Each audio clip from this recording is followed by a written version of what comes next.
Welcome back to the Horse Racing Show. Thank you for watching us on YouTube, for liking and subscribing on Facebook. You can follow us on Twitter at Horse Racing Show. Listen at iPlay, iTunes, and Google Play. Now in over 20 countries we have been downloaded. A man that's probably been to most of them, that puts together sales for TaylorMade Farm in Kentucky and heads up their Medallion Racing, joins us now from Los Angeles near the Breeders' Cup. Here is Phillip Shelton. Phillip, thanks for being on. Yeah, thanks for having me, Kenny. I appreciate it. Okay, so Medallion Racing, it's part of TaylorMade Sales, but it's separate from them, and you have two horses, Street Band and Selcourt, running in the Breeders' Cup. Did I simplify that enough? Yeah. It's a TaylorMade branded product is the way we like to talk about it. But basically, our goal is to bring this exclusive ownership experience to a group of people. We've had started probably 2 years ago. We've had about 110 starts at this point, and we've run in almost 30 grade ones. This will be our third and fourth Breeders' Cup starters, running the last two Kentucky Oaks. So it's TaylorMade has kind of allowed us to do that just from the brand name, but it's a great partnership. And the way I understand this, not only are you kind of looking to buy horses, but you will buy into groups that already are having some success with horses. Is that correct?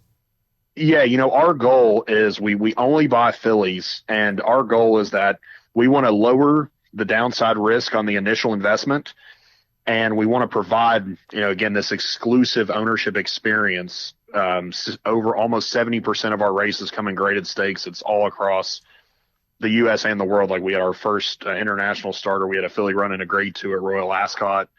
So we're all across. We have graded stakes winners at Del Mar, Santa Anita, Oaklawn, Churchill, Keeneland. It's all across the country. So by buying into a proven horse, there's a locked in residual. So we may buy in and say, if you go buy a yearling, it's 100% risk. Right. And it could be more than that. It could be 130% with future expenses, et cetera. If we go buy into a proven performer, maybe it's just 25% risk, and we know the level at which they can perform. What it does is it takes away, somebody that buys Seattle Slew for $17,000 and then he goes on and wins the Triple Crown, and they've a million times their money. So right. And everybody that probably wants to buy in will cite that, or more recently, like a funny side, and say, "Hey, Phillip, how about I don't know, what can we get for $17,000 that's going to win grade 1 races for us?" Yeah, that's exactly right. And what I always tell them is you never hear about the 1,000 other horses that bring 17,000 that don't work. But it's definitely a home run game.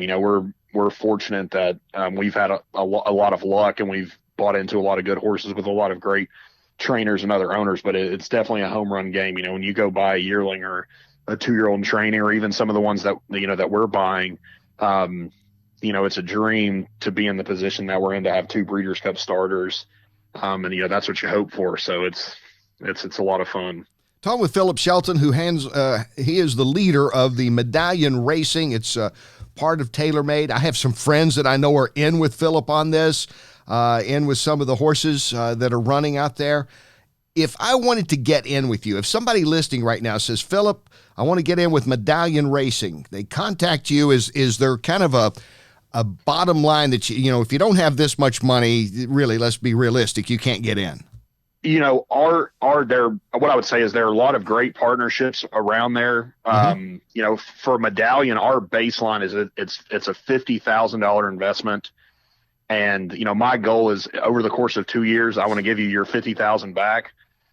And you've been able to travel the country and go to all these great races. That's kind of our goal. There are definitely lower buy-ins. There's a group out there called My Racehorse that we're partners with on Street Band, and they'll sell you $100 share in a horse. Yeah. The access that both of our partnerships grant is obviously a lot different because it's a different level of buy-in, but that's what we focused on. And our goal is, again, we want it to be exclusive so that it's a limited number of partners.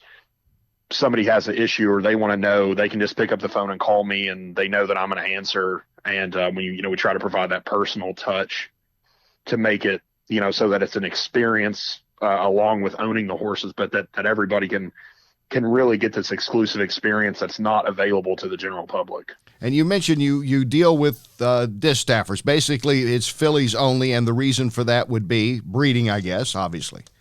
Right. They just have a residual. You know, if a colt, the way I explain it to everybody, and I've explained it to some of your buddies, is, you know, there are like 11,000 colts born every year, and about 12 of them have value when they're done running. The other 10,988 are worth their future expense. Now, racing has done a great job, and they've continued to do more, and there's more that's needed for aftercare for geldings. But of the 11,000 colts, very few of them have any value. Now, the ones that do are worth millions.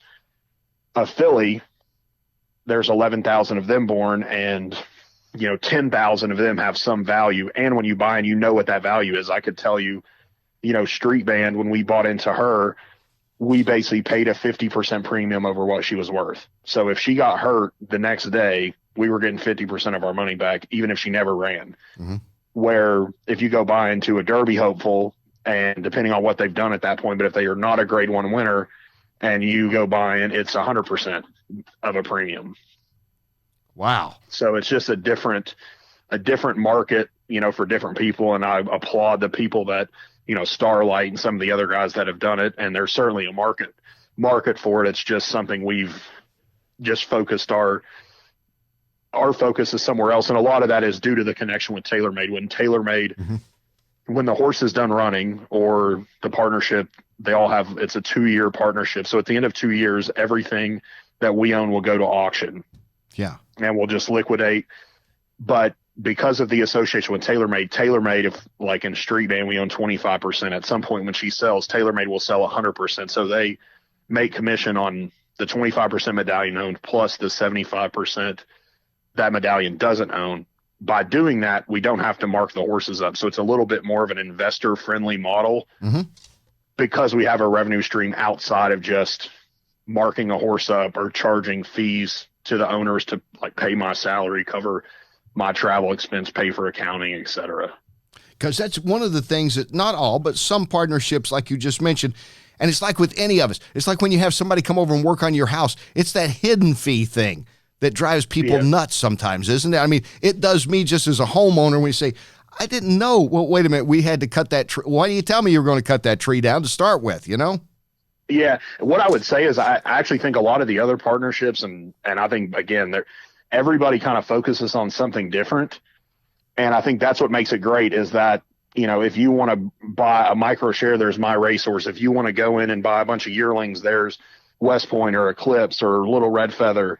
And all of them have their own positives and negatives. And I actually think they're all very upfront with what they do, and it's all pretty transparent.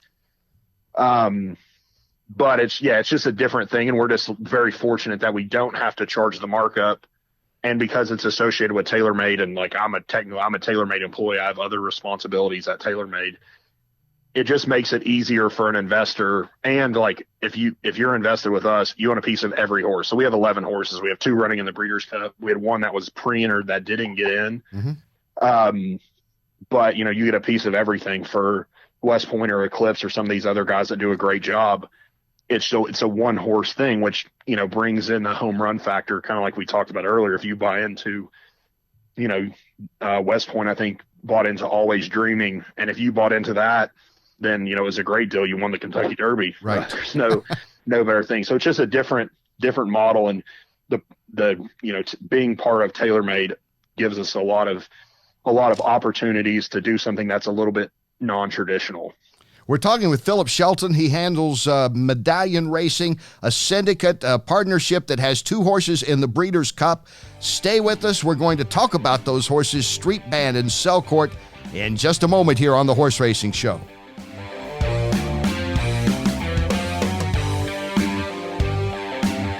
Welcome back to the Horse Racing Show. I'm Kenny Rice. Thank you for tuning in again this week. We're having a fascinating conversation with Phillip Shelton. He works at TaylorMade Farm. He also handles Medallion Racing. They have 2 horses, Street Band and Selcourt, that are running this weekend in the Breeders' Cup. And we were just talking about adding up the figures, and really, Phillip, you've explained it great. This is like going to class. For those people listening out there, I hope they get in contact with you and Medallion Racing if they want to get into this business, because the way you explain it, it makes a whole lot of sense, and I think it clears up things that some people might be a little standoffish about racing. I don't know if I get into this and then I got to keep paying. The horse is going to eat and have medical bills even if she's not running. So, I think a lot of people step back from that a little bit.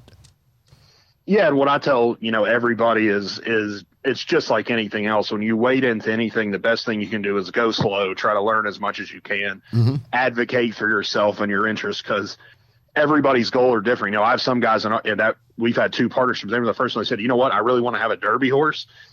And I said, that's great. This isn't the right partnership for you. And just, it's all about, at the end of the day, if you're investing in horses, it's somewhat discretionary income. And so with whatever you do, whether it's a membership at a golf club, vacations, it's all about where do you get your level of enjoyment. And it's trying to fine tune, what is going to make you happy, what's going to make your experience the best. And that's how you should invest your money, whether it's, again, any sort of discretionary expense. So that's our kind of goal, is we focused on one experience that we think is great. And we're going to have, I think we have 12 investors. 8 of them are going to be at the Breeders' Cup. So it's going to be a great weekend. Now let's talk about the fillies you got running in the Breeders' Cup. First off, fillies and mare sprint. Selcourt opening at 10-1 in the morning line. What about her coming into this race?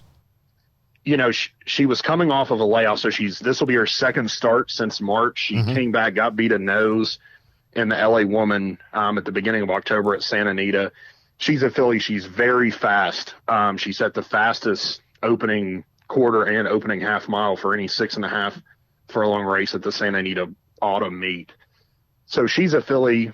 She drew the 7. It looks like Cafefe, Danuska's My Girl, are the other 2 logical speed contenders. They drew the 1 and the 2. So I think from that perspective, we got a really good draw. I think we have Luis Saez, who's going to ride her for the first time. He is one of the top speed riders in the country. And, I think she's just going to basically break and then see what the 1 and the 2 do. I'm not 100% sure she can rate, to be completely honest. Yeah. She's kind of one of these fillies, much like a woman, and especially I always say my wife, you're better off when you just let her do what she wants. And if you start trying to yank on her or try to rate her or try to push her, she just doesn't feel like she relaxes as well. So, I think our instructions to Luis will just be break out of the gate and get her happy. And I think she'll be very forward. I don't know if it'll be on the lead depending on what the other 2 do, but she worked a bullet last weekend at Santa Anita, so she's coming into the race in really good form. I think she'll move forward. Second start off the layoff, she got hooked and battled back, and then she actually galloped out ahead of the horse who's also in this race named Lady Ninja. But she's a filly. I think she's doing really well. I actually think Come Dancing on the card is one of the most likely winners of the whole Breeders' Cup weekend. Yeah. So for us, an on-the-board finish would be a great result. And I think anytime you have a lot of natural speed, you're very dangerous, especially at Santa Anita. It can play very speed-friendly.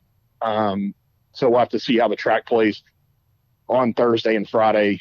We're the first Breeders' Cup race on Saturday, so we won't get as much of a chance on Saturday to see how it plays. But she's very dangerous. Yeah, and one of my favorite races always is the Distaff.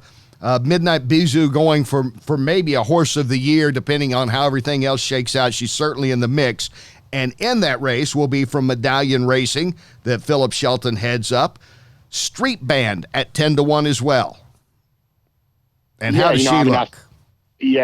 She's doing great. It was funny. I flew out to California on Sunday. She had her final work at Churchill yesterday morning on Monday, and everybody was texting like, hey, did she work? Because it was so foggy at Churchill. There's actually a couple of videos floating on Twitter, but they actually couldn't clock her. But I text Sophie Doyle, who rides her and also gets up for all of her works, and she's like, oh no, she went great. No problems. It was just too foggy for the clockers. But she's doing really well. She's a horse. I just give full credit to Larry Jones and his team. Yeah. We bought into her after she won the Fairgrounds Oaks. She was getting ready to run in the Kentucky Oaks. And she was a filly. I mean, she just was on the muscle. 100% of the time when she came out of her stall. In her stall, she's one of the sweetest horses there is. But when she comes out of her stall, it's just all business all the time. And after the Oaks, Larry just said, he said, hey, we're gonna go slow with her. She's keeps herself really fit. We're gonna only work her like every 2 weeks, which nowadays in the thoroughbred business, every horse works almost every 7 days. It's like, if they don't, it's normally because there's an issue. Right.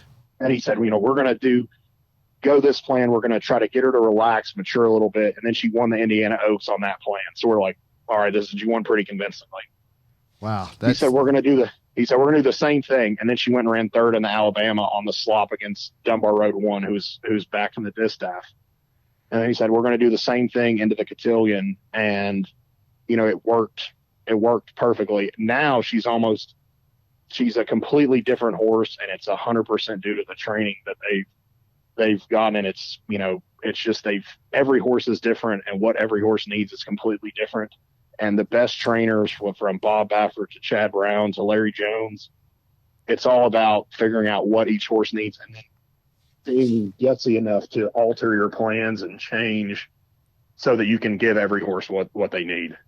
Well, listen, you've done a great job with Medallion Racing. I know for a fact because restaurateur Bruce Drake and UK football coach Mark Stoops tells me. Well, we're very fortunate. They're great guys, and we're hoping we can have some success over the weekend. It's a bye week for UK football, so hopefully Coach Stoops is tuning in, and we'll have some success. Hey, Phillip, thank you for your time, and all the best out there with Street Band and Selcourt, and continued success with Medallion Racing. Yep, thanks for having me, Kenny. I appreciate it. All right, Phillip Shelton from Medallion Racing. They've done a great job, and they've got 2 horses running in the Breeders' Cup this weekend.